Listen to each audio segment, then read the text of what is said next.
पर सुकून गांव। एक हरे भरे गांव में एक किसान रोजाना अपनी 15 गायें चरागाह से वापस घर लाता था। उस दिन भी वो शाम के वक्त गायें लेकर आ रहा था। एक तरफ सूरज ढल रहा था और दूसरी तरफ गायें धूल उड़ाते हुए आहिस्ता आहिस्ता चल रही थीं। करीब से एक ट्रैक्टर गुजरा जिस पर एक आदमी बैठा था। पीछे ट्राली में बच्चे खेल रहे थे। किसान ने खुशी खुशी अपनी गायें खोली में बांधी और थकन से चारपाई पर लेट गया। चांदनी रात थी, ठंडी हवा चल रही थी और गायें भी आराम कर रही थीं। मगर किसान को मालूम नहीं था कि कुछ साये इसके मवेशी चराने की ताक में थे। रात की तारीकी में दो चोर दबे पांव खोली में दाखिल हुए। बड़ी महारत से इन्होंने रस्सियों को खोला और गायें लेकर चुपके से निकल गए। रास्ते में इन्होंने एक कच्चे रास्ते पर कदम जमाए और तेजी से निकल गए। किसान गहरी नींद में था, उसे कुछ मालूम ना हो। सुबह जब किसान बेदार हुआ तो इसके होश उड़ गए। खोली में गायें कम थीं, रस्सियों के कटे हुए सरे जमीन पर पड़े थे।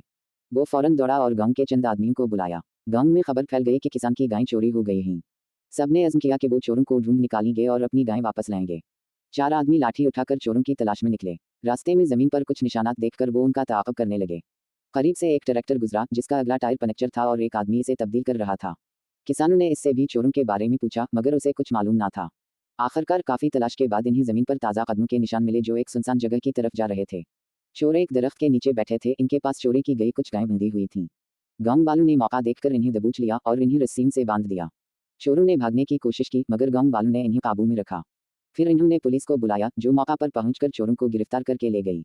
किसान और गांव वालों ने तमाम गायें वापस गांव ले जाने का सफर शुरू किया। वापसी पर वही ट्रैक्टर रास्ते में खड़ा था और उस बार इस पर बैठा आदमी मुस्कुराते हुए किसानों को देख रहा था। जब वो गांव पहुंचे तो सब खुश थे कि इनकी मेहनत रंग लाई। गायें दोबारा चरागाह में खुशी से चरने लगीं और किसान ने सुकून का सांस लिया। ये कहानी साबित करती है कि अगर लोग एक साथ खड़े हों तो इंसाफ और सच की जीत हमेशा होती है।